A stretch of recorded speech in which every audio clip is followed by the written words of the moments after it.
आज हम कहानी कहने की कला के एक बेहद रोमांचक हिस्से को डिकोड करने वाले हैं। मतलब एक बेहतरीन प्लॉट ट्विस्ट, एक ऐसा मोड़ जो आपको कुर्सी से उछलने पर मजबूर कर दे, वो असल में काम कैसे करता है। इसके लिए हम एक बहुत ही इंटेंस और हाई स्टेक्स टकराव का सहारा लेंगे, जहां पुरानी यादें और गहरे छिपे हुए राज एक एक करके खुलते हैं। तो चलिए बिना किसी देरी के सीधे इस जादू के अंदर गोता लगाते हैं और देखते हैं कि इसे कागज पर कैसे रचा जाता है। अब देखिए, कोई भी बेहतरीन कहानी एकदम से आपको आपके कंफर्ट जोन से बाहर खींच लेती है। यहां भी कहानी सीधे भारी उथल पुथल और अफरा तफरी के बीच शुरू होती है। हमारे सामने एक बिल्कुल बेतुका, मतलब एकदम सिर चकरा देने वाला आधार रखा जाता है। कहा जाता है कि एक आदमी जिसे मरे हुए सालों बीत चुके हैं, वो दरअसल जिंदा है। और सिर्फ जिंदा ही नहीं है, बल्कि वो इतने सालों से एक पालतू चूहे के भेष में रह रहा है।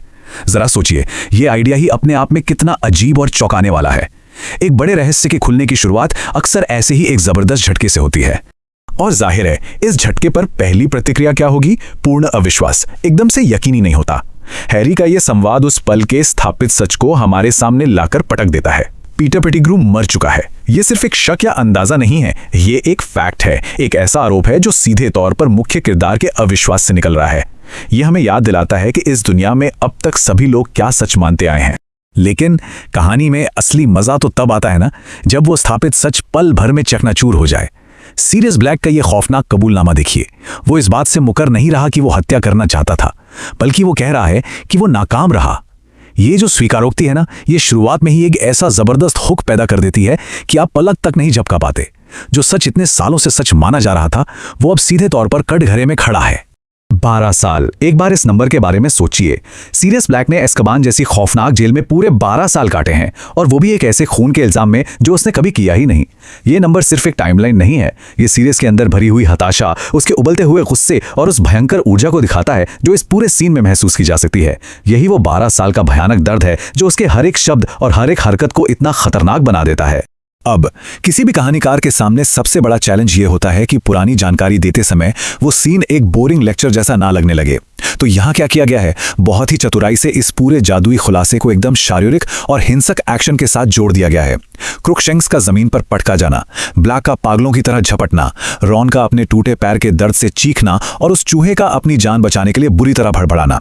ये पूरी अराजकता, ये उथल पुथल टेंशन को एकदम चरम पर ले जाती है। आपका ध्यान एक सेकंड के लिए भी भटक ही नहीं सकता। तो इस प्लॉट ट्विस्ट के अगले पड़ाव पर आते हैं। अब सवाल यह है कि जब सामने खड़े किरदार कुछ भी मानने को तैयार ही नहीं है, तो एक लेखक उनके सामने ठोस सबूत कैसे पेश करता है? जब भावनाएं हावी हों और पुरानी मान्यताएं दिमाग पर हावी हों, तो एक बिल्कुल नया सच कैसे स्थापित किया जाए? यह सीधा सीधा जादू और अविश्वास के बीच की टक्कर है, जिसे बहुत ही शानदार तरीके से कहानी में पिरोया गया है। और यहीं पर एंट्री होती है एक संतुलन की। प्रोफेसर ल्यूपिन, वो सीरियस की उस पागलों वाली ऊर्जा के बिल्कुल उलट एक बेहद शांत और सुलझे हुए अंदाज में खड़े हैं। वो सामने रखते हैं एक जादुई उपकरण, मारोडर का नक्शा। ल्यूपिन इसे एक ऐसे अचूक सबूत के तौर पर पेश करते हैं जो कभी झूठ नहीं बोलता। ये नक्शा उन सारे तथाकथित तथ्यों की धज्जियां उड़ा देता है जिन्हें दुनिया आज तक सच मान रही थी। ये साबित कर रहा है कि पीटर पेटिग्रू जिंदा है और बिल्कुल उसी कमरे में मौजूद है। अब जरा इस सिचुएशन की उलझन को समझिए। एक तरफ आपके पास चश्मदीद गवाह हैं, मतलब लोगों से भरी पूरी की पूरी एक सड़क है जो गवाही दे रही है कि पेटिग्रू मारा गया था। ये हमारा ऐतिहासिक और इंसानी सबूत हो गया। और दूसरी तरफ ये ठोस जादुई डेटा है जो चीख चीख कर कह रहा है कि वो जिंदा है। ये किसी काल्पनिक दुनिया के नियमों को बिल्कुल एक असली ट्रू क्राइम इन्वेस्टिगेशन की तरफ पेश कर देता है। गवाहों के बयान बनाम फोरेंसिक सबूत, है ना एकदम कमाल का सेटअप। अब देखिए, कोई भी बेहतरीन कहानी सिर्फ सस्पेंस नहीं खोलती, बल्कि वो हमारे और आपके दिमाग में उठने वाले सवालों को पहले ही भांप लेती है। और यहाँ इन तार्किक सवालों को उठाने के लिए हरमाइनी से बेहतर कौन हो सकता है? वो एक ऐसा किरदार है जो हमेशा नियमों, किताबों और फैक्ट्स पर चलती है। वो बीच में एक ऐसी तार्किक दीवार खड़ी कर देती है जिसे तोड़े बिना कहानी 1 इंच भी आगे नहीं बढ़ सकती। और ये दीवार बनती है एक नंबर से 7। हरमाइनी की दिन रात की पढ़ाई यहाँ काम आती है। वो बताती है कि जादू मंत्रालय के पक्के रिकॉर्ड के हिसाब से इस पूरी सदी में सिर्फ और सिर्फ 7 रजिस्टर्ड एनिमेगी हुए हैं, मतलब ऐसे जादूगर जो जानवर का रूप ले सके। और उस आधिकारिक लिस्ट में पीटर पेटिग्रू का नाम दूर दूर तक नहीं है। ये वो ठोस सरकारी डेटा है जो ल्यूपिन और ब्लैक की पूरी कहानी को एकदम असंभव साबित कर देता है। तो यहाँ पर 2 बिल्कुल अलग दुनियाओं की जबरदस्त टक्कर हो रही है। एक तरफ है हरमाइनी का वो किताबी और स्थापित ज्ञान जो कहता है कि केवल 7 एनिमेगी हैं, और दूसरी तरफ है ल्यूपिन का वो छिपा हुआ गहरा राज जिसे सिर्फ मुट्ठी भर लोग जानते हैं कि हॉगवर्ट्स में 3 ऐसे एनिमे भी थे जिनका कहीं कोई रिकॉर्ड ही नहीं था। यह हमें दिखाता है कि कैसे आधिकारिक रिकॉर्ड्स अक्सर आधी अधूरी सच्चाई ही बयां करते हैं। और फिर ल्यूपिन का एक जवाब उस पूरी तार्किक दीवार को ढा देता है। वो कहते हैं कि मंत्रालय को कभी पता ही नहीं चला। इन नियम तोड़ने वालों का पर्दाफाश करके कहानी उस स्थापित लॉजिक को एकदम से पलट देती है। जो बात कुछ मिनटों पहले तक पूरी तरह नामुमकिन लग रही थी कि एक पालतू चूहा दरअसल एक इंसान हो सकता है, वो अचानक से एकदम मुमकिन और तार्किक लगने लगती है। मतलब नियम इसलिए काम नहीं कर रहे थे क्योंकि नियम तोड़े गए थे। बहुत ही आसान। तो अब सबसे बड़ा सवाल हमारे सामने आकर खड़ा हो जाता है। शुरुआती चीख पुकार थम गई है, अविश्वास टूट चुका है और सबूत मेज पर हैं। अब यह समझना है कि स्कैबर्स पीटर पेटिग्रू कैसे हो सकता है, यह असंभव काम हुआ कैसे। यह सवाल उस शुरुआती अफरा तफरी और उस गहरी पुरानी पृष्ठभूमि के बीच एक शानदार पुल का काम करता है, जिसे अब बस खोला ही जाने वाला है। उस चूहे वाले रहस्य को सुलझाने के बाद कहानी बहुत ही सहज तरीके से इस खुलासे के भावनात्मक पहलू और इसके इतिहास की तरफ मुड़ जाती है। अब मुद्दा सिर्फ ये नहीं बचा है कि सच क्या है, बल्कि मुद्दा ये है कि ये सब शुरू कैसे हुआ। ये कहानी कहने का एक बहुत ही ताकतवर तरीका है। पहले आप फैक्ट को स्थापित कर दें और फिर उसके पीछे छिपे असली दर्द को सामने लाएं। और माहौल बनाने के लिए जगह का इस्तेमाल देखिए। वो बदनाम और डरावनी जगह श्रिंकिंग शैक, वो भी अपने अंदर एक बहुत बड़ा राज छुपाए बैठी है।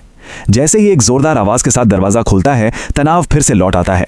लेकिन तभी एक और बड़ा सच सामने आता है कि वो घर कभी भूतिया था ही नहीं।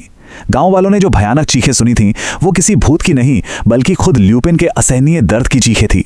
ये जगह खुद उन छिपे हुए राजों के लिए एक बेहतरीन रूपक बन जाती है। और फिर ल्यूपिन की वो बात आती है जो सीधा दिल पे चोट करती है। यहीं से ये सब शुरू होता है, मेरे वेयरवुल्फ बनने से। यहाँ लेखक ने क्या किया, उन्होंने भेष बदलने और जादुई तरीकों से हमारा ध्यान हटाया और उसे एक बहुत ही गहरे, व्यक्तिगत और दुखद सच की तरफ मोड़ दिया। ये एक लाइन आपको पूरी तरह से अपनी गिरफ्त में ले लेती है और सीधे उस पुराने इतिहास में खींच कर ले जाती है जहां से पूरा बवंडर शुरू हुआ था। तो इस पूरे शानदार दृश्य से हम क्या सीखते हैं? जब हम अतीत की परतों को उधेड़ते हैं तो ये सोचने पर मजबूर हो जाते हैं कि किसी एक दुखद घटना के तार कितनी गहराई तक जुड़े हो सकते हैं। एक भेड़िए के काटने से शुरू हुआ सिलसिला हत्याओं, धोखे और 12 साल के खौफनाक झूठे कारावास तक जा पहुंचा। जरा सोचिए, एक अकेला राज पूरी दुनिया को कैसे उलट पलट कर रख सकता है। अब ल्यूपिन का यह स्ट्राइकिंग कबूलनामा पूरी कहानी की ग्रेविटी तुरंत सेट कर देता है। उन्होंने बताया कि कैसे बचपन में एक काटने की वजह से उन्हें एक ऐसी इनक्योरेबल बीमारी हो गई थी जिसने उन्हें हर पूर्णिमा पर एक भयानक मॉन्स्टर में बदल दिया। आज प्रोफेसर स्नेप के वुल्व्सबेन पोशन से यह खतरा थोड़ा कम जरूर हुआ है, लेकिन शुरुआत में हालात सच में बहुत डरावने थे।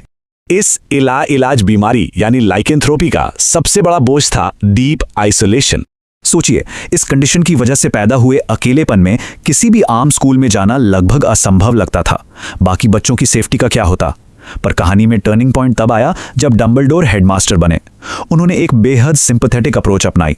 डंबलडोर ने डिसाइड किया कि अगर कुछ सख्त प्रिकॉशंस यानी एहतियात बढ़ते जाएं तो लुपिन को स्कूल आने से रोकने का कोई सॉलिड रीजन नहीं है। यह एक ऐसा गेम चेंजिंग फैसला था जो फ्रैंकली कोई और हेडमास्टर शायद ही लेता। और उन्हीं स्ट्रिक्ट प्रिकॉशंस को जमीन पर उतारने के लिए डंबलडोर ने एक पूरा गुप्त सिस्टम तैयार किया। एक अकेले छात्र की सेफ्टी के लिए जो इंफ्रास्ट्रक्चर बनाया गया वो सच में माइंड ब्लोइंग है। हुम्पिंग विलो सिर्फ एक खतरनाक पेड़ नहीं था जिसे हाईवे ही लगा दिया गया हो। इसे स्पेशली एक टनल के मुंह पर लगाया गया था, ठीक उसी साल जब लुपिन हॉगवर्ट्स आए थे। ये पेड़ एक्चुअली उस अंडरग्राउंड टनल को गार्ड करता था जिसके जरिए लुपिन को चुपके से स्कूल से बाहर श्रीकिंग शैक तक ले जाया जाता था, ताकि मंथली ट्रांसफॉर्मेशन के वक्त बाकी सब बिल्कुल सेफ रहें। लेकिन ऐसे गहरे रहस्य आखिर कब तक छिपते? यहां से शुरू होती है दोस्ती की एक अनोखी कहानी। ल्यूपिन लगातार अपनी बीमार मां की झूठी कहानियां बनाते थे ताकि हर महीने उनके गायब होने पर किसी को शक न हो। लेकिन उनके 3 बेस्ट फ्रेंड्स सीरियस, पीटर और जेम्स, उन्होंने आखिरकार इस डीप सीक्रेट को फिगर आउट कर ही लिया। अब आमतौर पर डर के मारे लोग ऐसे में दूर हो जाते हैं, राइट? लेकिन उन्होंने दोस्ती का एक एक्सेप्शनल एग्जाम्पल सेट किया। 3 साल की कड़ी मेहनत के बाद उन दोस्तों ने कुछ ऐसा किया जिसने ना सिर्फ ल्यूपिन को संभाला बल्कि उन दर्दनाक बदलावों को उनकी लाइफ का सबसे बेस्ट टाइम बना दिया। उन दोस्तों ने अल्टीमेटली एनिमैजी बनने का निर्णय लिया। ये कोई छोटा मोटा मैजिक नहीं है, ये बेहद एक्सट्रीम और खतरनाक मैजिक है जिस पर मिनिस्ट्री ऑफ मैजिक की कड़ी नजर रहती है। इसे सक्सेसफुली मास्टर करने के लिए जेम्स और सीरियस का शेयर ब्रिलियंस काम आया और 5th ईयर तक उन्होंने ये प्रैक्टिकली कर दिखाया। साथ ही उन्होंने हर कदम पर पीटर की भी पूरी मदद की ताकि वो भी इस फॉर्म को अचीव कर सके। इसका असर कितना प्रोफाउंड था, जरा इस कंट्रास्ट को देखिए। पहले लूपिन श्रीकिंग शैक में अकेले होते थे, दर्द से चिल्लाते थे और खुद को काटते थे। उनकी चीखें इतनी भयानक थी कि डंबलडोर में इंटेंशनली गांव में हिंसक आत्माओं की अफवाह फैलाई ताकि कोई वहां ना जाए। लेकिन जब उनके एनिमल फ्रेंड्स उनके साथ रहने लगे तो सब कुछ कंप्लीटली चेंज हो गया। लूपिन का दिमाग भेड़िए जैसा काम कर रहा और बड़े एनिमल्स के आसपास होने से वो कंट्रोल में रहते थे और पहले से बहुत कम खतरनाक थे। दोस्तों के इस इनक्रेडिबल सपोर्ट ने ना सिर्फ डेंजर को मिटिगेट किया बल्कि उन चारों के लिए रोमांच की एक नई दुनिया खोल दी। जरा इमेजिन कीजिए वो नज़ारा, जेम्स के इनविजिबिलिटी क्लोक के नीचे छुपकर बाहर निकलना, जहां पीटर उस अटैकिंग पेड़ की ब्रांचेस के नीचे से फिसलकर उसकी गांठ को टच करता जिससे वॉम्पिंग विलो फ्रीज हो जाता था। उसके बाद सिरियस और जेम्स अपने बड़े एनिमल फॉर्म्स में उस वेयरवुल्फ को चेक में रखते थे। साथ मिलकर उन्होंने रात के अंधेरे में हॉगवार्ट्स के मैदान और हॉग्समीड को इतना थरोली एक्सप्लोर किया कि उन्होंने लेजेंडरी मरॉडर्स मैप क्रिएट कर दिया और अपने निकनेम्स पैडफुट, वॉर्मडेल और प्रॉन्ग्स के साथ उसे साइन भी किया। पर सच कहें तो रात के अंधेरे में एक रियल वेयरवुल्फ के साथ फ्रीली घूमना, चाहे वो दोस्ती क्यों ना हो, एब्सोल्युटली रेकलेस था। इस थ्रिल में ऐसी कई घटनाएं हुई जहां किसी की जान बस जाते जाते बची। जवानी की उस नासमझी में तो वो इस पर बस हंस पड़ते थे, लेकिन वही यादें आज लूपिन को डराती हैं और उन्हें एक डीप गिल्ट से भर देती हैं। और यही यूथफुल एरोगेंस आगे चलकर उस चुप्पी की एक बहुत भारी कीमत बन गई। डंबलडोर को बिल्कुल अंदाजा नहीं था कि उन्हीं के बनाए रूल्स को तोड़कर लूपिन ने अपने फेलो स्टूडेंट्स को इल्लीगल एनिमाजी बनने दिया था। ये विश्वासघात लूपिन की आज की लाइफ का सबसे बड़ा इंटरनल स्ट्रगल बन गया। पूरे साल वो अंदर ही अंदर खुद से लड़ते रहे। वो डंबलडोर को ये सच बताने की हिम्मत ही नहीं जुटा पाए कि सीरियस ब्लैक एक एनिमैगस है। क्यों? क्योंकि अगर वो सच बोलते तो इसका मतलब था अपना पास्ट का धोखा स्वीकार करना, और वो डंबलडोर का ट्रस्ट और अपनी वो पहली रिस्पेक्टेबल जॉब किसी भी हाल में खोना नहीं चाहते थे। तो अपनी पोजीशन को प्रोटेक्ट करने के लिए लूपिन ने वर्चुअली खुद को एक गलतफहमी में डाल लिया। उन्होंने रैशनलाइज किया और खुद को कन्विंस कर लिया कि सीरियस ब्लैक स्कूल में अपने एनिमल फॉर्म से नहीं बल्कि वोल्डेमॉर्ट से सीखे गए डार्क आर्ट्स के जरिए घुस रहा है। ऑनेस्टली अगर इस बात को ध्यान से देखें तो इसका मतलब ये है कि प्रोफेसर स्नेप ठीक ही थे, जो शुरू से लूपिन के मोटिव्स और उनकी इस चुप्पी पर डीपली शक कर रहे थे। जब वफादारी, दोस्ती और सीक्रेट्स की ये माइंड ब्लोइंग कहानी श्रीकिंग शैक में फाइनली अपने चरम पर पहुंचती है तो ये एक बहुत ही थॉट प्रोवोकिंग और भारी मॉरल एम्बिग्विटी छोड़ जाती है। क्या सच में अपने दोस्तों के प्रति ऐसी एक्सट्रीम लॉयल्टी एक मेंटर के ट्रस्ट को तोड़ने का जस्टिफाइबल रीजन हो सकती है? ये कहानी उन जवानी के रोमांचक एडवेंचर्स की ट्रू कॉस्ट पर एक बहुत बड़ा सवाल उठाती है। इसके लिए हमारी बैकड्रॉप है श्रिंकिंग शैक। ये कोई आम वीरान सी इमारत नहीं है, ये इस पूरे ड्रामे का एपिसेंटर है। बिल्कुल अलग थलग डरावनी जगह जहां से कोई आवाज बाहर नहीं जा सकती। और सबसे बड़ी बात, ये वो जगह है जहां सालों से दबे हुए राज अब एक भयंकर विस्फोट की तरह बाहर आने वाले हैं। माहौल में एक अजीब सा खौफ है, सन्नाटा है, और यहीं से हमारी कहानी का असली खेल शुरू होता है। अब जरा इस सवाल पर गौर कीजिए, क्या स्कूल के दिनों की दुश्मनी के लिए एक निर्दोष इंसान को वापस एस्कबान भेजना सही है? ल्यूपिन का यह सवाल महज एक डायलॉग नहीं है, यह इस पूरे टकराव की जड़ है। यहां सीधे सीधे जिंदगी और मौत का दांव लगा हुआ है। ल्यूपिन साफ कर रहे हैं कि आज इस कमरे में जो भी उथल पुथल मची है वो किसी ताज़ा अपराध की वजह से नहीं है, बल्कि दशकों पुरानी स्कूल के दिनों की कड़वी दुश्मनी का नतीजा है। तो आइए सबसे पहले इस दुश्मनी की शुरुआत को समझते हैं। पहला हिस्सा, स्कूल के दिनों का वो एक खतरनाक मजाक। तो असल में हुआ कुछ यूं था, सीरियस ब्लैक ने स्नेप को एक तरीका बताया कि अगर वुम्पिंग विलो पेड़ की एक खास गांठ को दबाया जाए तो एक गुप्त सुरंग का रास्ता खुलता है। स्नेप तो वैसे भी ये जानने के लिए बेचैन थे कि ल्यूपिन हर महीने जाते कहाँ हैं, तो वो उस सुरंग में चले गए। लेकिन बिल्कुल आखिरी मौके पर जेम्स पॉटर ने अपनी जान पर खेलकर स्नेप को पीछे खींच लिया और उन्हें बचा लिया। देखा जाए तो ये कोई छोटा मोटा मजाक नहीं था, ये एक ऐसा कदम था जो सीधे सीधे जानलेवा साबित हो सकता था। अब यहाँ यह समझना जरूरी है कि आखिर स्नेप के लिए इतना बड़ा खतरा क्या था। बात यह थी कि अगर जेम्स पॉटर ने ऐन वक्त पर स्नेप को नहीं खींचा होता तो स्नेप सीधे शैक के अंदर पहुंच जाते और वहां उनका सामना एक पूरी तरह से वयस्क, बेहद खतरनाक वेयरवुल्फ यानी भेड़िया मानव से होता। और ये वेयरवुल्फ कोई और नहीं बल्कि खुद ल्यूपिन थे। ये स्थिति इतनी ज्यादा खतरनाक थी कि हेडमास्टर डंबलडोर को मामले में दखल देना पड़ा और स्नेप को इस बारे में बात करने से भी सख्त मना कर दिया गया। और यहीं से होता है हमारी पुरानी दुश्मनी का खुलासा, जो हमारा दूसरा हिस्सा है। सालों बाद जब इस घटना का जिक्र होता है तो दो बिल्कुल अलग अलग प्रतिक्रियाएं देखने को मिलती हैं। एक तरफ सीरियस ब्लैक हैं, जिन्हें आज भी अपने किए पर जरा भी पछतावा नहीं है। वो बड़े ही व्यंग के साथ कहते हैं कि स्नेप जासूसी कर रहे थे तो उसके साथ ऐसा ही होना चाहिए था। लेकिन दूसरी तरफ प्रोफेसर ल्यूपेन है। वो उस रात के जानलेवा नतीजों को अच्छी तरह समझते हैं और उनके शब्दों में एक गहरा अपराध बोझ झलकता है। ये जो दोनों के नजरिए में जमीन आसमान का फर्क है ना, ये कमरे में मौजूद नैतिक दुविधा को और भी ज्यादा गहरा कर देता है। और इसी बातचीत के बीच हैरी के दिमाग की बत्ती जलती है। सारी कड़ियां जुड़ने लगती हैं। हैरी को अब समझ आ जाता है कि स्नेप के मन में लुपिन को लेकर इतनी नफरत क्यों है। वो तुरंत ये सवाल पूछता है और सच कहूं तो ये सवाल उस पूरी पहेली को सुलझा देता है कि आखिर क्यों स्नेप पूरे साल डंबलडोर के कान भरते रहे कि लुपिन पर भरोसा नहीं किया जाना चाहिए।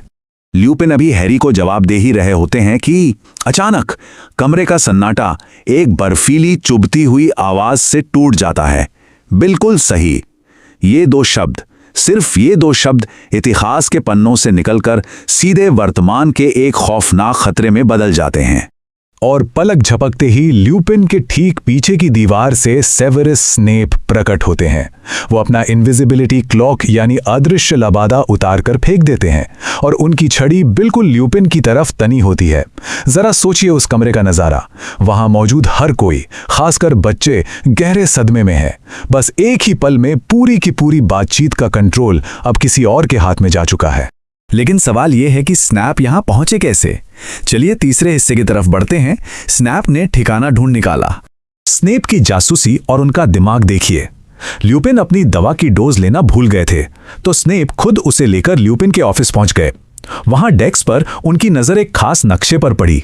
उस नक्शे पर स्नेप ने साफ साफ ल्यूपिन को एक गुप्त रास्ते से भागते हुए देख लिया। जब वो पीछा करते हुए विलो पेड़ के पास पहुंचे तो उन्हें वहां अदृश्य लबादा पड़ा मिल गया। मतलब ये पूरी की पूरी सुरागों की एक चेन थी जिसे स्नेप ने बड़ी ही चतुराई से आपस में जोड़ लिया। इस वक्त स्नेप का बॉडी लैंग्वेज देखने लायक है। वो भागते हुए आए हैं इसलिए थोड़े हाँप रहे हैं, लेकिन उनके चेहरे पर जीत की एक जबरदस्त चमक है। उन्हें 100% यकीन है कि उन्होंने ल्यूपिन को रंगे हाथों पकड़ लिया है। उनके दिमाग में ये बात बैठ चुकी है कि ल्यूपिन अपने भगोड़े दोस्त की मदद कर रहे हैं और ये शैक उन दोनों के छिपने का अड्डा है। यहां हमें दो बिल्कुल अलग अलग सच आपस में टकराते हुए दिखते हैं। एक तरफ स्नेप है जो अपनी बात पर अड़े हुए हैं।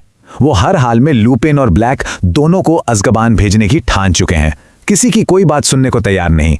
और दूसरी तरफ लुपिन है जो हताश हैं, बेचैन हैं। वो लगातार स्नेप को समझाने की कोशिश कर रहे हैं कि वो एक बहुत बड़ी गलती कर रहे हैं, क्योंकि सीरियस यहां हैरी को नुकसान पहुंचाने आया ही नहीं है। लेकिन उनकी कोई सुन ही नहीं रहा है। और फिर शुरू होता है हमारा चौथा और सबसे तनावपूर्ण हिस्सा, श्रिकिंग शैक का महामुकाबला। बातों का ये दौर अचानक एक जोरदार धमाके में बदल जाता है। बैंग! स्नैप तेजी से अपनी छड़ी घुमाते हैं और उसमें से सांप की तरह रस्सियां निकलती हैं जो सीधे ल्यूपिन के मुंह, कलाई और टखनों को बुरी तरह जकड़ लेती हैं। ल्यूपिन लड़खड़ा कर फर्श पर गिर पड़ते हैं। वो हिल भी नहीं पा रहे हैं और ये सब देखकर सीरियस ब्लैक का गुस्सा फूट पड़ता है और वो दहाड़ते हुए स्नैप की तरफ बढ़ते हैं। लेकिन स्नेप भी पूरी तरह तैयार हैं।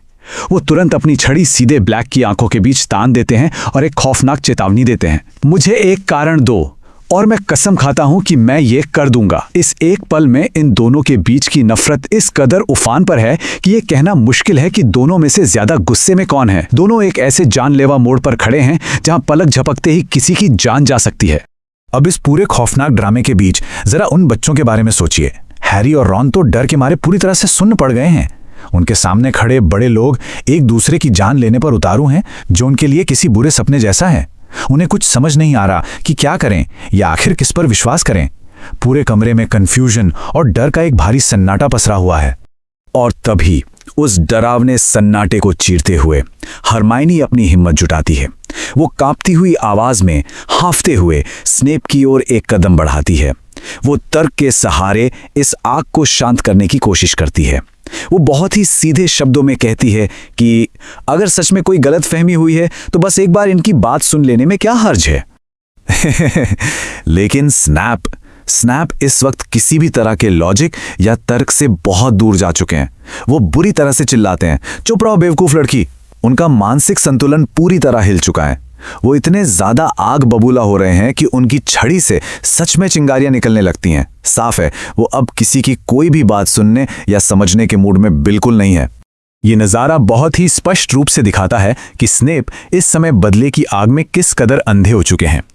सीरियस ब्लैक को अपने हाथों से पकड़ने का उनका जुनून उन पर इतना ज्यादा हावी हो चुका है कि वो उन बच्चों की मिन्नतें या सच्चाई का कोई भी पहलू देखने में पूरी तरह से असमर्थ हैं।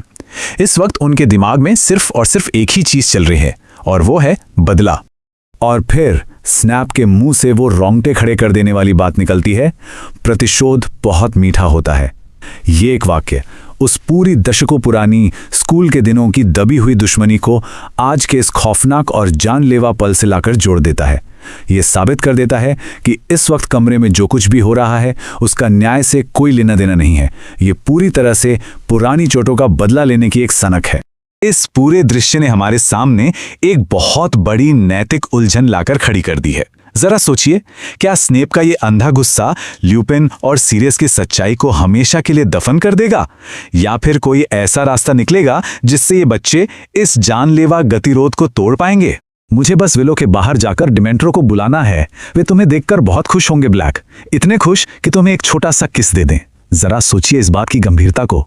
स्नेप की यह धमकी तुरंत एक खौफनाक जीवन और मृत्यु का दांव सेट कर देती है। ये कोई साधारण चेतावनी नहीं है, बल्कि बिना किसी सुनवाई के दी जा रही मौत की सजा है। यहां स्नेप का एक बहुत ही गहरा, अनियंत्रित और पागलपन भरा रूप देखने को मिलता है। इस पल में दांव इतने ऊंचे हैं कि किसी से कोई भी तर्क करने की गुंजाइश ही नहीं बचती। भाग 1, श्रिंकिंग शेक का टकराव, जहां भावनाएं तर्क से टकराती हैं। चलिए देखते हैं कि यह कैसे शुरू होता है। अब यहां जो सबसे दिलचस्प बात उभर कर आती है वो है दो बिल्कुल अलग मानसिकताओं के बीच का विरोधाभास। एक तरफ एक वयस्क प्रोफेसर है जो स्रोत सामग्री के शब्दों में बिल्कुल तर्क से परे हैं। उसकी आंखों में एक पागलपन की चमक है और वो कोई भी सफाई सुनने को तैयार नहीं है। और दूसरी तरफ देखिए एक किशोर हैरी जो बिल्कुल शांत और तार्किक सवाल पूछ रहा है कि अगर ल्यूपिन सच में ब्लैक की मदद कर रहे थे तो मेरे पास उनके साथ अकेले होने के इतने मौके थे, उन्होंने मुझे मार क्यों नहीं डाला? ये एक बेहतरीन उदाहरण है कि कैसे भावनाएं तर्क पर पूरी तरह हावी होने की कोशिश कर रही हैं। और ठहरा पल जब तनाव सच में अपनी सारी हदें पार कर देता है। हैरी जो आखिरकार एक छात्र ही है, वो शिक्षक और छात्र के बीच के हर प्रोटोकॉल को तोड़ देता है। ये कोई आम बहस नहीं रह जाती। वो पूरी ताकत से चिल्लाता है कि स्नैप सिर्फ इसलिए अंधे हो गए हैं क्योंकि स्कूल के दिनों में ब्लैक और उसके पिता ने उनका मजाक उड़ाया था। सीधे उस पुरानी स्कूली रंजिश पर वार। इस पल की गर्माहट को महसूस किया जा सकता है क्योंकि अनुशासन और सम्मान की सारी दीवारें यहां ढह चुकी हैं। भाग 2, एक शिक्षक को निहत्था करना। और यहीं से कहानी में एक बहुत बड़ा बदलाव आता है। नियंत्रण पूरी तरह से हाथ बदल लेता है। अब इस स्थिति की कल्पना कीजिए जो गंभीर तो है ही, लेकिन इसमें एक अजीब सा हास्य भी छिपा है। हैरी घबराहट में अपनी छड़ी उठाता है, पर वो अकेला नहीं है। हैरी, रॉन और हरमाइनी तीनों एक ही समय पर पैनिक करते हैं और एक साथ एक्सपेलियार्मस मंत्र बोल देते हैं।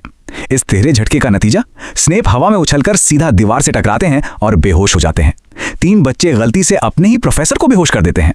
खैर, कथा को आगे बढ़ाने के लिए और रहस्य को सुलझाने के लिए यह कदम उठाना बहुत जरूरी था। भाग 3, द डेली प्रॉफिट का सुराग, जिससे 12 साल पुराने मामले का खुलासा होता है। आइए आगे बढ़ते हैं। तो जैसे ही स्नैप के बेहोश होने से फौरी खतरा टलता है, माहौल एकदम से बदल जाता है। गति धीमी हो जाती है। आक्रामकता की जगह एक गहरी रहस्यमयी शांति ले लेती है। सीरियस ब्लैक, जो अब तक जंगली और खतरनाक लग रहा था, वो अब बिल्कुल शांत है। वो डरे हुए रॉन से उसके पालतू चूहे स्कैबर्स की मांग करता है। पहली नज़र में ये मांग बिल्कुल बेतुकी और अजीब लगती है, जो इस दृश्य में एक नई पहेली जोड़ देती है। लेकिन यहां एक बहुत बड़ा और बिल्कुल जायज सवाल दिमाग में आता है। रॉन अपनी जगह एकदम सही है। दुनिया में तो लाखों चूहे हैं। अज़्काबान जैसी खौफनाक जेल में बंद एक इंसान जिसका बाहरी दुनिया से कोई संपर्क नहीं है, उसे आखिर कैसे पता चल सकता है कि उसे इस एक खास चूहे को ही ढूंढना है? ये एक ऐसा सवाल है जिसका जवाब नामुमकिन सा लगता है। इस घटनाक्रम को समझना सच में रोंगटे खड़े कर देता है। देखिए ये कैसे होता है। जादू मंत्री कर्नेलियस फज अज़्काबान के दौरे पर जाते हैं और अपना पुराना अखबार ब्लैक को दे देते हैं। बस एक संयोग, अखबार के पहले पन्ने पर रॉन के परिवार की तस्वीर छपी है और रॉन के कंधे पर वो चूहा बैठा है। ब्लैक उसे तुरंत पहचान लेता है क्योंकि उसने उसे अनगिनत बार जानवर में बदलते देखा था। और कैप्शन से यह भी पता चल जाता है कि वो लड़का हॉगवर्ट्स वापस जा रहा है, उसी जगह जहां हैरी है। महज एक तस्वीर की बदौलत घटनाओं की ये पूरी श्रृंखला शुरू हो जाती है। क्या बात है ना? भाग 4, गायब अंगूठे का रहस्य। आइए इस सुराग का बारीकी से विश्लेषण करते हैं। यहीं पर सारी कड़ियां जुड़ती हैं। लुपिन की वो एक लाइन याद है, उसका अगला पंजा, उसका एक अंगूठा गायब है। ये सच में कहानी कहने की परम प्रतिभा का एक क्षण है। ये कोई मामूली शारीरिक विकृति नहीं है, बल्कि यह सीधे तौर पर एक 12 साल पुराने धोखे से जुड़ती है। ये सिर्फ एक चूहे का मामला नहीं है, ये वो जीता जागता सबूत है जो उस पूरे सच को पलट कर रख देता है जिसे जादुई दुनिया 12 सालों से आंख मूंद कर मानती आ रही थी। चलिए सीरियस ब्लैक के नजरिए से उस खौफनाक रात की कड़ियों को जोड़ते हैं कि पीटर पेटिग्रू ने उसे कैसे फंसाया। पेटिग्रू ने पहले तो बीच सड़क पर जोर से चिल्लाकर ब्लैक पर धोखे का इल्जाम लगाया ताकि आसपास के लोग गवाह बन सकें। फिर बड़ी ही चालाकी से उसने अपनी ही उंगली या कह लें अंगूठा काट लिया। उसके तुरंत बाद पीठ के पीछे छिपी छड़ी से उसने पूरी सड़क को धमाके से उड़ा दिया। उस भयंकर अराजकता का फायदा उठाकर वो चूहों के साथ सीवर में भाग निकला। पीछे क्या छूटा, सिर्फ उसकी वो कटी हुई उंगली जिसने पूरी दुनिया को ये यकीन दिला दिया कि वो मारा जा चुका है। सच में अपनी मौत का नाटक रचने की एक बेहद खौफनाक योजना थी। और इस पूरी कहानी को जो बात पूरी तरह से पुख्ता करती है वो है जीव विज्ञान का एक बहुत ही साधारण सा तथ्य। लुपिन को यह एहसास होता है कि एक आम बगीचे का चूहा कभी भी 12 साल तक जिंदा नहीं रह सकता। ये तो जैविक रूप से असंभव है। उसका ये 12 साल का जीवन काल उस खौफनाक रात की घटना की समय रेखा से बिल्कुल सटीक बैठता है। ये इस बात की आखिरी कील है कि ये कोई आम जानवर नहीं है, बल्कि एक इंसान है जो सजा से बचने के लिए इतने सालों से छिपा बैठा था। तो जाते जाते जरा इस बात पर गौर कीजिए, ये पूरी घटना हमें कितना परेशान करने वाला सवाल सोचने पे मजबूर कर देती है। सच्चाई आखिर कितनी नाजुक होती है। सोचिए, अगर उस अखबार में वो एक तस्वीर कभी छपती ही नहीं, अगर जादू मंत्री उस दिन अज़ाकाबान के दौरे पर गए ही नहीं होते। सच कहूं तो न्याय और डिमेंटर के उस खौफनाक किस के बीच की जो लकीर थी वो बेहद खतरनाक हद तक पतली थी। ये हमें एहसास दिलाता है कि कभी कभी न्याय कितनी छोटी और अप्रत्याशित घटनाओं पर टिका होता है। ये एक बेहतरीन कहानी का सच्चा उदाहरण है। कई बार सबसे बड़े रहस्य हमारी आंखों के ठीक सामने बिल्कुल साफ साफ छिपे होते हैं और हमें भनक तक नहीं लगती। तो क्या कभी किसी ने सपने में भी सोचा होगा कि एक बीमार सा दिखने वाला मामूली पालतू चूहा और एक गुसैल सी बिल्ली एक दशक पुराने बहुत बड़े हत्या के रहस्य को सुलझाने की चाबी हो सकते हैं? यहाँ एक बहुत ही दिलचस्प लेकिन चौंकाने वाली बात सामने आती है। बायोलॉजी के हिसाब से देखें तो एक आम पालतू चूहा मुश्किल से 2 या 3 साल जीता है, राइट? लेकिन जरा सोचिए, ये चूहा 12 सालों से जिंदा था। ये अपने आप में एक इतना बड़ा सुराग था जिसे हर किसी ने पूरी तरह से नजरअंदाज कर दिया, और बस यहीं से इस रहस्य की असल परतें खुलनी शुरू होती हैं। अगर हम थोड़ा ध्यान दें तो इन जानवरों का अजीब व्यवहार ही इस पूरी पहेली का असली आधार है। देखिए, ये कोई साधारण इत्तेफाक बिल्कुल नहीं था कि पालतू चूहा यानी स्कैबर्स ठीक उसी समय से कमजोर पड़ने लगा और अपना वजन खोने लगा जब से सीरियस ब्लैक आजाद हुआ था। और दूसरी तरफ वो बिल्ली क्रुकशंक्स, वो बिल्कुल भी पागल नहीं थी, बल्कि वो तो अपनी प्रजाति के सबसे होशियार जीवों में से एक थी। उसने चूहे के असली रूप को और कुत्ते के वेश में छिपे सीरियस को बहुत पहले ही पहचान लिया था। मतलब ये साफ दिखाता है कि जानवर इंसानी फरेब और धोखे को कितनी आसानी से भांप लेते हैं। मूल कहानी में ये वो एकदम सटीक क्षण है जहां सारी टाइमलाइन अचानक से शीशे की तरह साफ हो जाती है। जब एक एक करके सारी कड़ियां जुड़ती हैं तो ये बात सामने आती है कि स्कैबर्स तो उस बिल्ली से मिलने से पहले ही बीमार दिखने लगा था, और वो समय कौन सा था? ठीक वही जब सीरियस ब्लैक आजाद हुआ था। ये सच में वो जादुई पल है जहां एक मामूली सा शक एक बहुत ही ठोस सबूत में बदल जाता है। ये इस बात का परफेक्ट उदाहरण है कि कैसे छोटी छोटी बारीक बातों को एक बहुत बड़े खुलासे के लिए संजोकर रखा जाता है। आप देखिए, जब पीटर को बिल्ली की इन हरकतों की भनक लग गई तो उसने क्या किया? उसने भागने का फैसला किया, और यहां उसने ठीक वही पुरानी तरकीब अपनाई जो उसने सालों पहले भी इस्तेमाल की थी, खून के निशान छोड़ना और अपनी ही मौत का झूठा नाटक करना। ये चीज हमें इंसान के मनोविज्ञान के बारे में एक बहुत गहरी बात सिखाती है। अक्सर जो लोग डरपोक होते हैं या जिनकी फितरत अपराधी होती है ना, वो संकट के समय अपने सबसे परखे हुए पैंतरे ही दोहराते हैं। जब उन पर भारी दबाव पड़ता है तो कुछ नया सोचने के बजाय वो उसी पुरानी चाल का सहारा लेते हैं जिसने उन्हें पहले भी बचाया था। सालों तक, जी हां, सालों तक हर किसी ने बस एक ही झूठ पर पूरा विश्वास किया कि सीरियस ने अपने दोस्तों को धोखा दिया। लेकिन असली सच्चाई जो अब जाकर उजागर होती है वो ये है कि पीटर ही असल में वो गद्दार था और सीरियस तो वास्तव में उसे सजा देने के लिए ढूंढ रहा था। ये एक ऐसा पल है जो पूरे इतिहास को, पूरी कहानी को एक झटके में पलट कर रख देता है। ये साफ दर्शाता है कि एक झूठी कहानी को अगर बार बार लगातार दोहराया जाए तो लोग उसे सच मान ही लेते हैं, जब तक कि अचानक असली सच सामने आकर उसे पूरी तरह से तहस नहस ना कर दे। इस भारी सच के पीछे के दर्द को आप बहुत गहराई से महसूस कर सकते हैं। सीरियस ब्लैक के उन शब्दों में एक बहुत ही गहरा, कभी ना खत्म होने वाला पछतावा झलकता है। वो खुद स्वीकार करता है कि उसी ने लिली और जेम्स को आखिरी समय में अपना सीक्रेट कीपर बदलने और पीटर को चुनने के लिए मनाया था। सच कहूं तो यह सिर्फ कोई तकनीकी गलती नहीं थी, बल्कि भरोसे की एक ऐसी भयानक चूक थी जिसने सीरियस की पूरी जिंदगी बर्बाद कर दी। ये जो अपराध बोध है ना, वो इस पल के तनाव को कई गुना बढ़ा देता है। उस कमरे में अतीत का वो पूरा मानसिक बोझ जैसे एकदम से उभर कर सामने आ जाता है। धसी हुई चमकती आंखों का जो विवरण यहां मिलता है, वो उस भयानक रात के खौफ को बिल्कुल जीवंत कर देता है। ये कोई आम कहानी सुनाना नहीं है, बल्कि ये तो एक गहरे सदमे, एक आघात को फिर से जीने जैसा है। ये सब हमें दिखाता है कि कैसे गहरे मनोवैज्ञानिक घाव कभी पूरी तरह से भरते नहीं हैं, वो बस सही वक्त पर फूट पड़ने का इंतजार करते रहते हैं। अगर हम घटनाओं के इस पूरे क्रम को क्रोनोलॉजिकल तरीके से यानी समय के हिसाब से समझें तो पूरी तस्वीर एकदम साफ हो जाती है। सबसे पहले पीटर के छिपने की वो खाली जगह, फिर वहां किसी भी तरह के संघर्ष या लड़ाई के निशानों का ना होना, और फिर कुछ ही पलों बाद वो तबाह हुआ घर। ये ठीक वो क्षण था जब सारी कड़ियां आपस में जुड़ गईं, बिल्कुल एक जासूस की तरह। सीरियस को उसी वक्त एहसास हो गया था कि उससे कितनी बड़ी भूल हो गई है और पीटर ने वास्तव में क्या खौफनाक खेल खेला है। किसी भी बड़े रहस्य को सुलझाने के लिए घटनाओं की सही टाइमलाइन हमेशा सबसे बड़ा हथियार होती है। और बस यहीं से कमरे का पूरा माहौल अचानक से बदल जाता है। ल्यूपिन पूरी कमान अपने हाथ में ले लेते हैं। अब शब्दों का खेल और लंबी बहसें पूरी तरह से खत्म हो चुकी हैं। अब बारी है एकदम पक्के निर्विवाद सबूत की, यानी चूहे का इस्तेमाल करके सच्ची कहानी को सबके सामने साबित करना। ये एक ऐसा सीधा आदेश है जो इस बात का ऐलान करता है कि अब छिपने या भागने का कोई भी रास्ता नहीं बचा है। कमरे में जो सत्ता का संतुलन था वह पूरी तरह से पलट चुका है। बदलाव का ये पूरा घटनाक्रम बेहद तेज और नाटकीय है।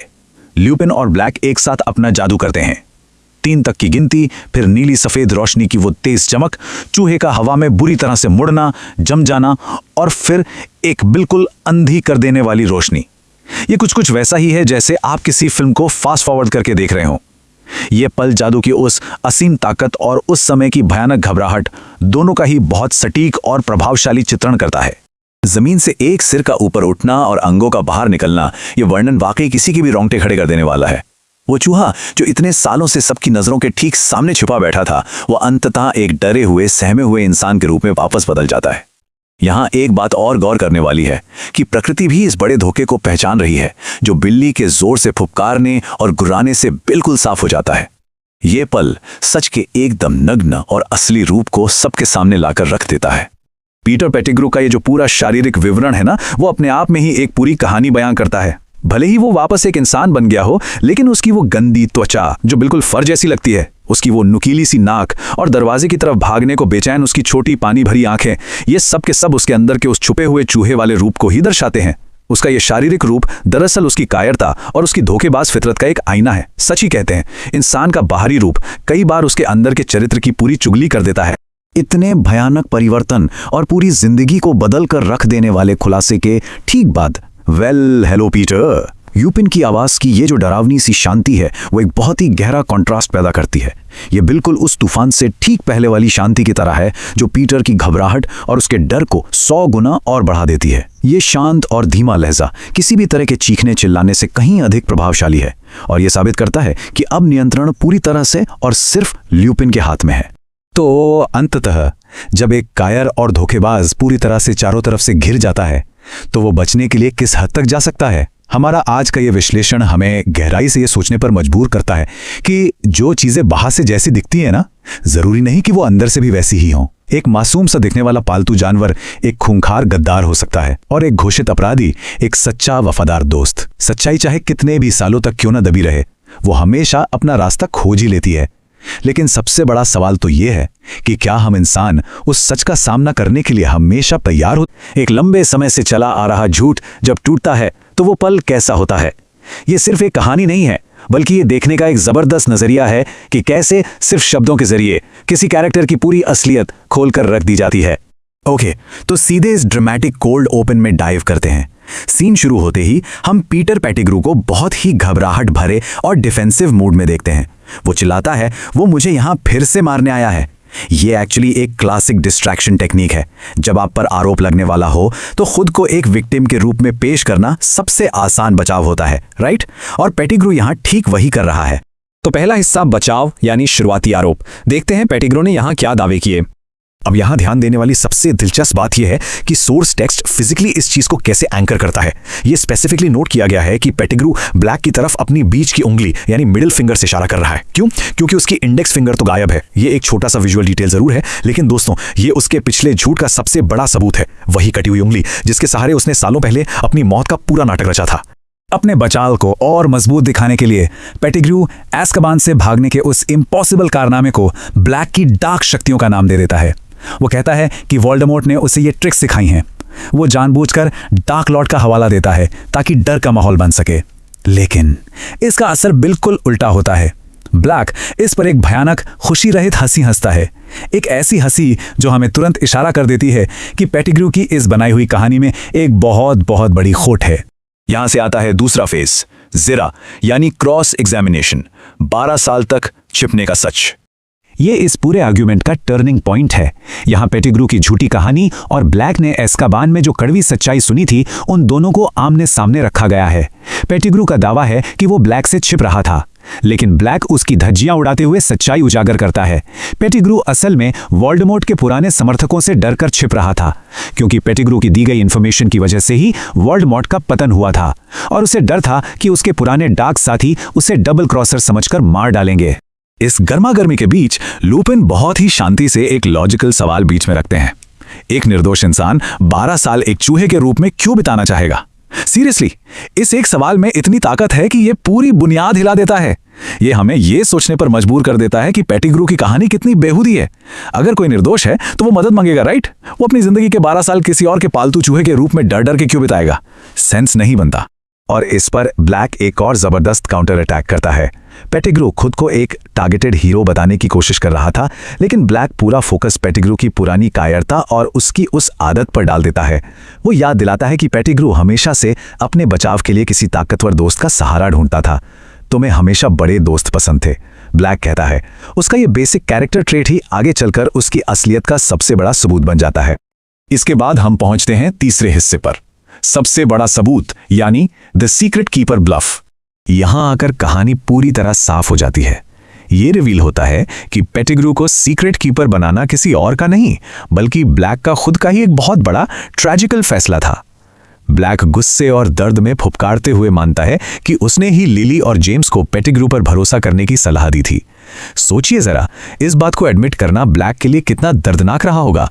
उसके शब्दों से वो गिल्ट साफ झलकता है। इसे द परफेक्ट ब्लफ का नाम दिया गया था। बेसिकली पूरी स्ट्रैटेजी धोखे और मिसडायरेक्शन पर बेस्ड थी। ब्लैक को लगा था कि वोल्डेमॉर्ट उसके जैसे ताकतवर इंसान को ही टारगेट करेगा और एक कमजोर बिना टैलेंट वाले पेटिग्रू पर कभी शक नहीं करेगा। लेकिन इसी ओवर कॉन्फिडेंस ने वोल्डेमॉर्ट को ठीक वही दे दिया जो उसे चाहिए था, जिसे ब्लैक गुस्से में पेटिग्रू की घटिया जिंदगी का फाइनेस्ट मोमेंट कहता है। वो एग्जैक्ट पल जब उसने अपने ही दोस्तों को दुश्मन के हवाले कर दिया।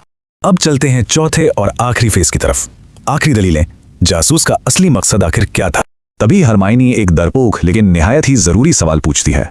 वो कहती है, अगर वो यू नो हू के लिए काम कर रहा है तो उसने इससे पहले कभी हैरी को नुकसान पहुंचाने की कोशिश क्यों नहीं की? ये एक बहुत ही वैलिड पॉइंट है। अगर पेटिग्रू इतना ही बुरा था और वो 3 साल से हैरी के ही डोम रूम में रह रहा था, तो उसने कुछ किया क्यों नहीं? ये बेसिकली आखिरी लॉजिकल हर्डल था जिसे पेटिग्रू के दोष को पूरी तरह साबित करने के लिए पार करना जरूरी था। हरमाइनी के इस सवाल को सुनते ही ना पेटिग्रू इस पर एक लाइफलाइन की तरह झपट पड़ता है। वो हवा में अपनी वही चोट खाई उंगली हिलाते हुए चिल्लाता है कि उसने कभी हैरी का एक बाल भी बांका नहीं किया। लेकिन ठीक यही उसकी सबसे बड़ी गलती होती है। उसकी ये चिल्ला चोट ब्लैक को एकदम परफेक्ट सेटअप दे देती है, एक ऐसी आखिरी स्ट्राइक जिससे ब्लैक पेटिग्रू के कैरेक्टर की पूरी तरह से धज्जियां उड़ा सके। अगर हम ब्लैक के इस आखिरी मोनोलॉग को ब्रेक डाउन करें तो पेटिग्रू की असली साइकोलॉजिकल प्रोफाइल सामने आ जाती है। वो कोई बहादुर या लॉयल डेथ हीटर नहीं था। वो तब तक कुछ नहीं करता जब तक उसमें उसका खुद का फायदा ना हो। वो डंबलडोर के सामने एक आधमरे विजिट के लिए मर्डर का रिस्क बिल्कुल नहीं लेने वाला था। वो बस एक पैरासाइट यानी परजीवी की तरह वीजली परिवार के घर में आराम से एक पालतू चूहे की तरह रह रहा था। उसकी पूरी स्ट्रेटेजी सिर्फ खबरें इकट्ठा करना थी और तब तक छिपकर रहना था जब तक कि उसका बुली मास्टर दोबारा ताकतवर ना हो जाए। अज़्काबान जैसी एक खौफनाक जगह में जो सचमुच इंसान की रूह तक को निचोड़ लेती है, वहां अपना दिमागी संतुलन बनाए रखना कोई छोटी मोटी बात नहीं है। ये लाइन एकदम सटीक तरीके से बताती है कि कैसे सिर्फ एक अटल सच्चाई किसी को पूरी तरह से टूटने से बचा सकती है। जब उम्मीद की कोई किरण नहीं बचती तो मैं बेगुनाह हूं, सिर्फ ये एक ख्याल ही सबसे बड़ा हथियार बन जाता है। अब यहाँ आपको एक बहुत ही अहम बात समझनी होगी। बेगुनाह होने का यह एहसास कोई खुशी का ख्याल या कोई मीठी याद नहीं थी, और सच कहूं तो यही इसकी सबसे बड़ी ताकत थी। क्योंकि डिमेंटर तो सिर्फ इंसान की खुशी और पॉजिटिव भावनाओं को चूसते हैं, है ना? वो इस ठंडे कड़वे सच को उससे नहीं छीन सके। ये एक ऐसा विचार था जो उस कैदी के दिमाग में एक लंगर की तरह अटका रहा, जिसने उसे अपना वजूद भूलने नहीं दिया। इस पूरे मैकेनिज्म को समझना बहुत जरूरी है कि आखिर ये जादुई जीव काम कैसे करते हैं। देखिए, डिमेंडर की अपनी कोई आंखें नहीं होती, वो पूरी तरह से अंधे होते हैं। वो अपना शिकार कैसे ढूंढते हैं? इंसानों की भावनाओं को महसूस करके। हमारा इंसानी दिमाग, जो इतनी सारी भावनाओं का एक जंजाल है, वो यहाँ एक बहुत बड़ी कमजोरी बन जाता है। वो इसी इंसानी जटिलता को सूंघते हैं और फिर इंसान को अंदर से पूरी तरह खोखला कर देते हैं। तो चलिए इस इम्पॉसिबल सी लगने वाली फरारी को स्टेप बाय स्टेप समझते हैं। सबसे पहले, खुद के बेगुनाह होने के एहसास ने उस कैदी के दिमाग को बिखरने नहीं दिया। फिर आता है मास्टर स्ट्रोक, एक कुत्ते का रूप लेना। इससे क्या हुआ? उसकी भावनाएं एकदम सरल और जानवर जैसी हो गई, जिससे डिमेंटर पूरी तरह से कंफ्यूज हो गए। उसके बाद खाने के वक्त दरवाजे के खुलने का इंतजार करना और भूख से सिकड़े हुए शरीर का फायदा उठाकर सलाखों के बीच से खिसक जाना। ये कोई जादू नहीं था, ये एक बेहद क्लिनिकल और जीनियस स्ट्रैटेजी थी। यहां पर इस खास शब्द पर गौर कीजिए, जुनून या ऑब्सेशन। अखबार की उस तस्वीर में पीटर पेटिग्रू को देखना कोई मामूली बात नहीं थी, ये एक तरह का स्पार्क था। इस एक तस्वीर ने सीरियस ब्लैक के दिमाग में एक ऐसी आग लगा दी जिसे डिमेंटर की ठंडक भी नहीं बुझा सकती थी। इसने जेल में पड़े उस इंसान का माइंडसेट पूरी तरह से क्लियर कर दिया। अब बात सिर्फ जिंदा रहने की नहीं थी, बाहर जाकर एक अधूरा काम पूरा करने की थी। अब जो इस स्लाइड में सबसे दिलचस्प बात है वो ये है कि ये दोनों एनिमेगी एक दूसरे से कितने अलग हैं, एकदम ऑपोजिट। एक तरफ सीरियस ब्लैक है, जिसके अंदर कूट कूट कर वफादारी भरी है और जिसने खुद को बचाने के लिए एक जानवर के सीधे साधे दिमाग का इस्तेमाल किया। और दूसरी तरफ है पीटर पेटिग्रू, जो सिर्फ अपनी जान बचाने के लिए किसी भी हद तक जा सकता है, यहां तक कि अपने सबसे अच्छे दोस्त के इकलौते बेटे को भी सबसे बड़े दुश्मन के हवाले करने को तैयार है। जरा सोचिए, जब ब्लैक को इस बात का एहसास हुआ होगा तो उसे कितनी दहशत महसूस हुई होगी। पीटर पेटिग्रू, वो गद्दार, हॉगवर्ट्स में बिल्कुल हैरी के पास बैठा था। वो बस उस पल का इंतजार कर रहा था जब डार्क फोर्सेस वापस ताकत में आए। अगर उसे मौका मिलता तो वो बिना एक सेकंड सोचे हैरी को उनके हवाले कर देता, ताकि उसे वोल्डेमॉर्ट के दरबार में वापस एक हीरो की तरह एंट्री मिल सके। ये जानने के बाद सीरियस के पास तुरंत एक्शन लेने के अलावा कोई चॉइस ही नहीं बची थी। और फिर आता है इस पूरे सीन का सबसे इमोशनल टर्निंग पॉइंट। पूरे 12 साल का दर्द, गुस्सा और गलतफहमियां, सब कुछ इस एक पल पर टिका था। जब सीरियस कहता है कि वो उन्हें धोखा देने से पहले मर जाना पसंद करता, तो उसमें सच्चाई की एक ऐसी गूंज है जिसे आप इग्नोर कर ही नहीं सकते। और उसके जवाब में हैरी का वो रिएक्शन, बिना कुछ बोले रुंधे हुए गले से बस एक बार हामी में सिर हिलाना, ये वो पल था जहां सच को आखिरकार मान लिया गया। लेकिन जैसे ही हैरी ने हामी भरी, कमरे की एनर्जी एकदम से बदल गई। हैरी का वो सिर हिलाना पीटर पेटिग्रू के ये अपने डेथ वारंट पर साइन होने जैसा था। वो तुरंत घुटनों के बल गिर पड़ता है और उसके शब्दों में जो हताशा है ना, वो एकदम साफ सुनी जा सकती है। वो गिड़गिड़ाने लगता है, पुरानी दोस्ती की दुहाई देता है।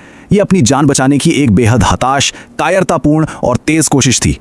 और ये टेबल बहुत ही शानदार तरीके से दिखाती है कि कैसे पीटर एक एक करके कमरे में मौजूद हर इंसान को मैनिपुलेट करने की कोशिश करता है। वो सीरियस के सामने दोस्त का कार्ड खेलता है, उसे लात पड़ती है। वो रेमस के दिमाग में शक डालने की कोशिश करता है, उसे एकदम ठंडे लॉजिक का सामना करना पड़ता है। वो रॉन और हरमियोन के सामने भी बेचारा बनने की कोशिश करता है। और आखिर में जब वो हैरी के सामने जेम्स का नाम लेता है, तो बदले में उसे सिर्फ एक भयंकर शेर जैसी गर्जना सुनने को मिलती है।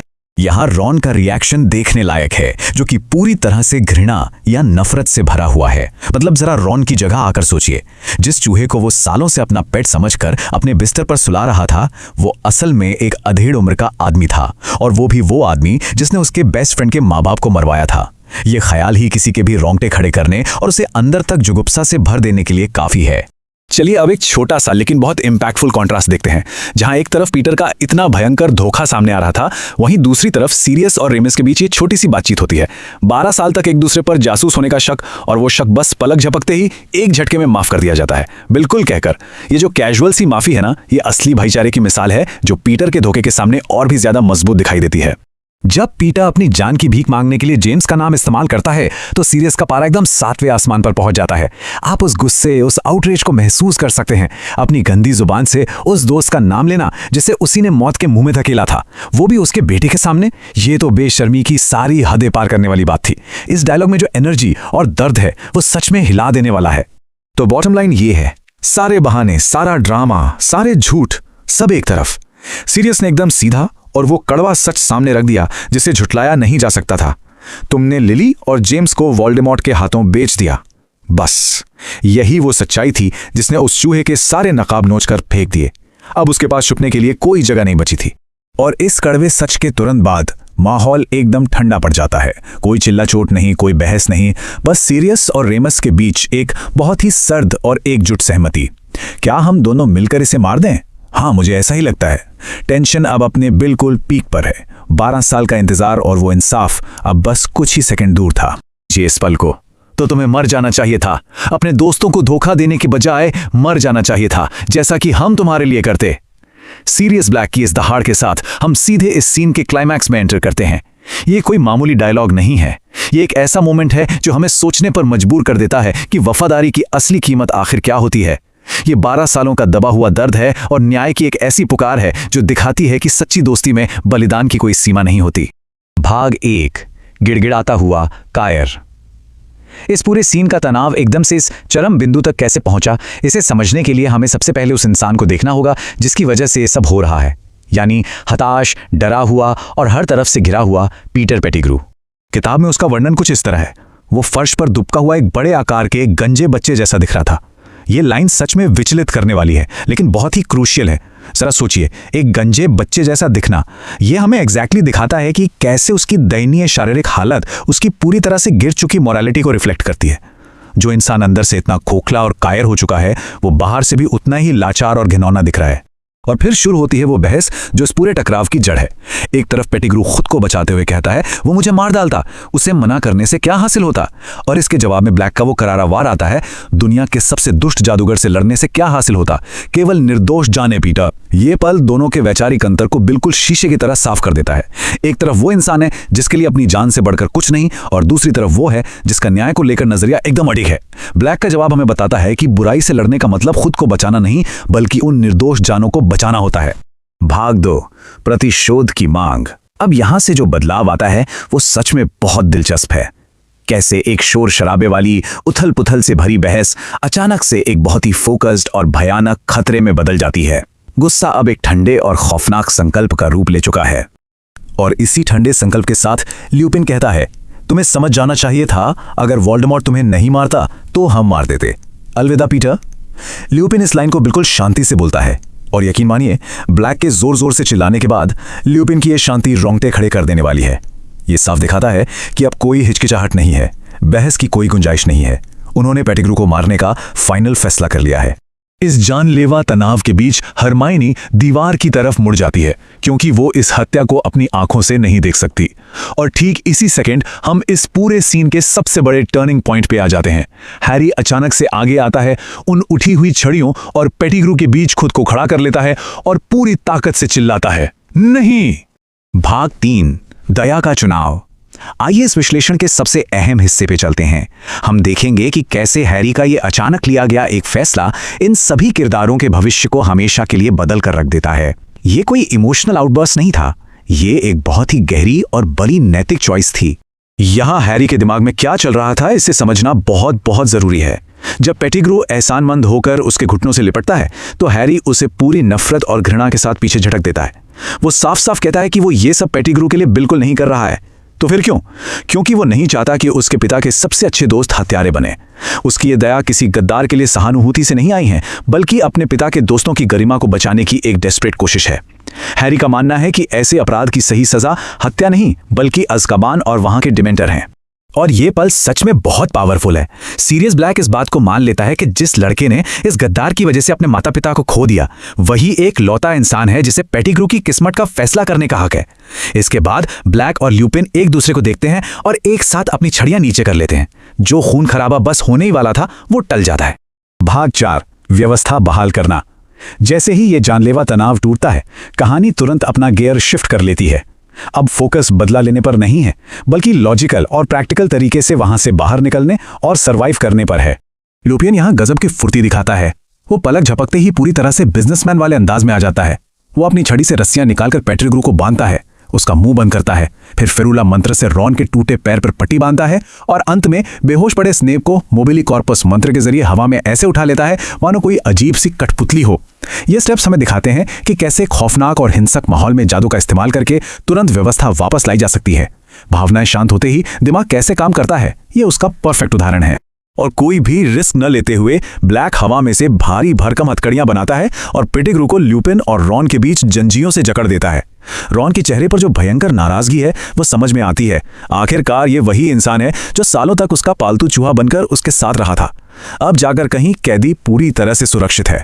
अब जब हम इस चर्चा के अंत में आ गए हैं तो एक बहुत ही गहरा सवाल उठता है, क्या सच्ची बहादुरी सिर्फ दुश्मन से लड़ने में है या फिर ये तय करने में कि कब खुद को रोककर दया दिखाई जाए? संयम का ये एक अकेला लेकिन बेहद मुश्किल फैसला ही है जो इन हीरोज को उन राक्षसों से अलग खड़ा करता है जिनसे वो लड़ रहे हैं। सोचिए इसके बारे में। न्याय और प्रतिशोध के बीच की वो पतली लकीर ही है जो इंसानियत को बचाए रखती है। आज के इस विश्लेषण में बस इतना ही।